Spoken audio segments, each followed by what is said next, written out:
Hola a todos, bienvenidos a Global Local Podcast Reflexiones. Hoy vamos a estar hablando acerca de Hebreos capítulo 5 y nos vamos a tener en el versículo 8. Pero antes de darles una ventana para que puedan leer el, el versículo del cual vamos a estar hablando hoy, de la idea de la que vamos a estar compartiendo hoy, eh, los animo a que abramos el telón un poco poniendo el contexto de lo que es Hebreos. Hebreos es un libro que por su nombre no, podemos entender que fue escrito a hebreos, a judíos que entendían eh, la ley, entendían lo que nosotros hoy conocemos como el Antiguo Testamento. Eh, no necesariamente que ellos lo vieran como nosotros lo leemos hoy en día, que apunta a Jesús, pero sí que apuntaba a un Mesías que iba a venir. Me refiero a que ellos no entendían como nosotros entendemos hoy, que en la persona de Jesús se cumple lo que ellos tanto estaban esperando. Pero podemos ver que el Señor escogió a su pueblo eh, desde que llamó a Abraham, desde que eh, llamó a Moisés y le dijo vamos a sacar al pueblo de la esclavitud por medio suyo y le da al pueblo por medio de Moisés la ley. Por eso vamos a ver que en Hebreos la constante es Jesús. Hebreos es un libro completamente cristocéntrico. Usted y yo, acá es difícil entender nosotros qué tenemos que ver en esta historia.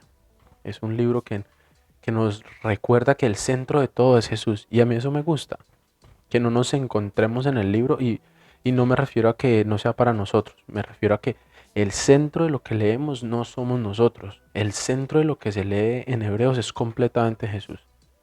Jesús más importante que los profetas, más importante que los ángeles, más importante que Moisés, más importante que Josué, más importante que los sacerdotes, más importante que el sacrificio, porque es el mismo sacrificio. Y esto parece ajeno a nosotros, pero cuando el Señor le pide a Moisés que saque a su pueblo de la esclavitud, para el pueblo Moisés es la persona que el Señor escogió. La ley está representada en la persona de Moisés, porque fue la persona a la que Dios le entregó sus leyes para guiar al pueblo. Cómo ser nación, cómo comportarse frente a lo que sea, cómo celebrar, cómo agradecer, cómo pedir perdón, cómo dar ofrendas, todo. Todo fue por medio de Moisés. El Señor hablaba al pueblo por medio de profetas. El Señor es superior. Hoy, en el primer versículo de Hebreos, leemos que en ese momento el Señor ya había hablado y se había manifestado por medio de Jesús. Antes por los profetas, pero ahora por Jesús. Los ángeles eran mensajeros que el Señor también enviaba para dar su palabra. Y si no, recordemos el anunciamiento de Jesús a su madre María. Fue por medio de un ángel. Y en diferentes momentos los ángeles han cumplido funciones específicas. Y este libro coge todo eso y lo pone en el lugar que corresponde. Si bien por los ángeles, bien por Moisés, bien por Josué, bien por los sacerdotes que entraban a la tienda, al tabernáculo, a ofrecer un sacrificio para que el Señor nos perdonara. Bien, pero ahora llegó el sacerdote de verdad. Bien por Josué que fue el escogido y su familia. Súper. Pero ahora llegó el que es, el propio, diría yo en español. Em, entonces, teniendo ese panorama en la cabeza, los invito a que leamos Hebreos desde el capítulo 4, versículo 14 hasta 5:10. Son 14 versiculitos. Pueden pausar el video y volver. Y apenas vuelvan van a conectar con la idea que estamos hablando. Espero que ya hayan leído. Yo voy a leer desde el versículo 5 del capítulo 5 para conectar la idea y dice así. Yo leo de Reina Valera 1960. Así tampoco Cristo se glorificó a sí mismo haciéndose sumo sacerdote, sino el que le dijo, tú eres mi hijo, yo te he engendrado hoy. Como también dice en otro lugar, tú eres sacerdote para siempre según el orden de Melquisedec. Y Cristo, en los días de su carne, ofreciendo ruegos y súplicas con gran clamor y lágrimas al que le podía librar de la muerte, fue oído a causa de su temor reverente. Versículo 8. Y aunque era hijo, por lo que padeció, aprendió la obediencia. Y habiendo sido perfeccionado, vino a ser autor de eterna salvación para todos los que le obedecen. Y fue declarado por Dios sumo sacerdote según el orden de Melquisedec. Y aunque hoy no vamos a estar hablando de Melquisedec, los invito en Génesis, menciona un poco a Melquisedec. em, Quiero que nos detengamos en el versículo 8 y dice, aunque era hijo, por lo que padeció, aprendió la obediencia. Y creo que el texto apunta claramente al sacerdocio de Jesús. Por tanto, versículo 14, capítulo 4, teniendo un gran sumo sacerdote que traspasó los cielos, Jesús el Hijo de Dios, retengamos nuestra profesión. Está hablando del verdadero significado de la muerte de Jesús. ¿Sí? Él fue a dar su vida por nosotros, Él fue a interceder por nosotros. Ya después de Jesús no hay otro sacrificio ni no necesitamos otro intercesor sino el Señor.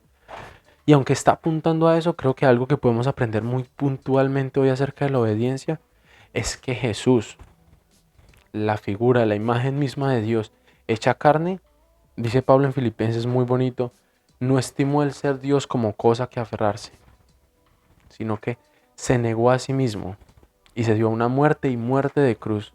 También dice la palabra de Dios, Deuteronomio 21:23 y también Pablo en Gálatas 3:13 lo menciona, maldito el que muere en un madero.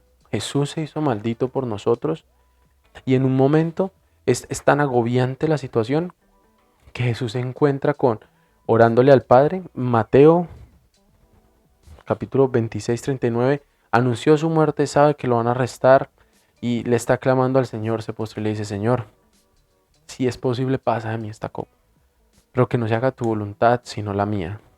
Sabiendo lo que implicaba cargar esa cruz, literalmente cargarla, sabiendo lo que significaba literalmente morir en la cruz, y no solo literalmente cargarla y morir en la cruz, obedeció al Padre. Siendo la imagen de Dios mismo, Él decidió obedecer como un hijo obedece a su Padre. Y creo que eso nos deja ver un ejemplo, o más bien el ejemplo de obediencia que nosotros deberíamos seguir. Y yo soy convencido de que Jesús sabía por qué debía obedecer a su Padre, pero quisiera dejarles la inquietud. ¿Y qué si tenemos que obedecer antes que entender algo que va a pasar? ¿Qué si la invitación del Señor es a confiar en su palabra, en lo que nos ha mandado, antes de entenderlo? ¿Qué si algo tan básico como amar al prójimo como a uno mismo? El Señor está esperando en nosotros obediencia antes que entenderlo. Porque muchas veces entramos a argumentar, es que el prójimo me ha hecho, es que este me hizo, es que yo sí amo, pero hasta allá tampoco, ya me están viendo la cara. Y hay bastantes ejemplos.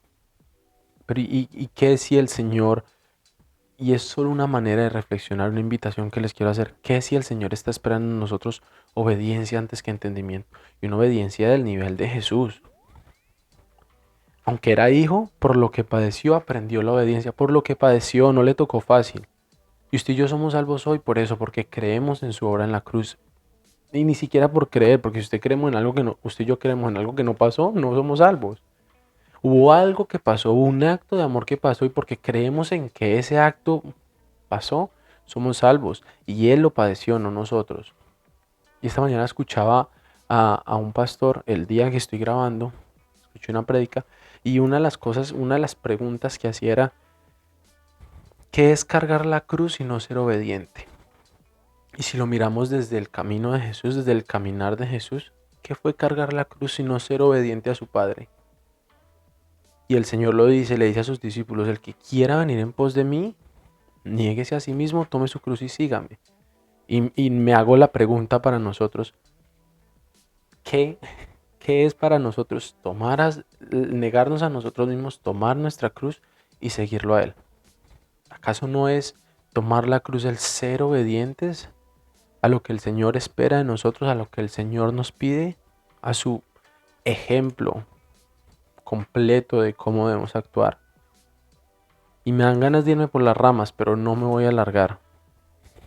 Buen momento para recordar, como siempre que nos acercamos a la palabra, que el centro de nuestra vida debe ser el Señor, que superior a cualquier pensamiento, a cualquier cosa que hayamos creído, sea Moisés o Josué, los ángeles, los sacerdotes, la ley en este texto, en nuestro día a día, sea lo que creemos que es superior, el pastor, la iglesia, X, entendamos que el centro de nuestra vida es Jesús. Estoy acordando de la canción, el centro de mi vida es Jesús.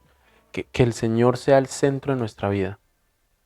Porque acercarnos a la palabra no recordar su obra en la cruz, que usted y yo podemos acercarnos porque ya tenemos un intermediario que habla delante del Padre por nosotros. Estamos perdiendo el tiempo si no lo recordamos. Y segundo, y no menos importante, que aprendamos de ese ejemplo de obediencia, que padeció lo que no debía padecer, que cargó la cruz que no debía cargar por nosotros. Y cada uno en el fondo de nuestros corazones sabemos qué es lo que tenemos que cargar en obediencia. Y va a ser difícil, no es cargar nuestro pecado, no es vivirlo, es cargarlo y llevarlo al Señor. Es dejarnos ser crucificados en el Señor, que Él ya hizo su obra. Y no sé si me estoy haciendo entender, espero que sí. Me quedo corto, lo invito a que invierta los próximos 10, 15 minutos en seguir leyendo la palabra, en orarle al Señor, en descansar, en alcanzar misericordia, en decirle, Señor, sí, otra vez recuerdo que soy pecador y que te necesito, Señor, necesito obedecerte a ti. Necesito que el centro de mi vida eres tú, que sea capaz de amar a los otros por encima mío, que mi caminar, que mi actuar no esté condicionado por lo que yo creo que es mejor para mí, sino por lo que tú ya me has dicho que es mejor para mí. Lo voy a dejar ahí porque yo me empiezo a ir por las ramas, pero no es suficiente. 10, 12 minutos, 15 minutos no son suficientes, o tal vez sí, el Señor los puede utilizar, pero para todo lo que el Señor quiere decir. Esto es solo una gotica chiquitica de lo que el Señor le quiere hablar a usted personalmente por medio de su palabra, por medio de un tiempo de oración, de descansar en Él, de meditar, de pensar en su palabra. La invito a que lo haga. Fue un gusto volver a estar con ustedes y nos vemos pronto. Que el Señor los bendiga.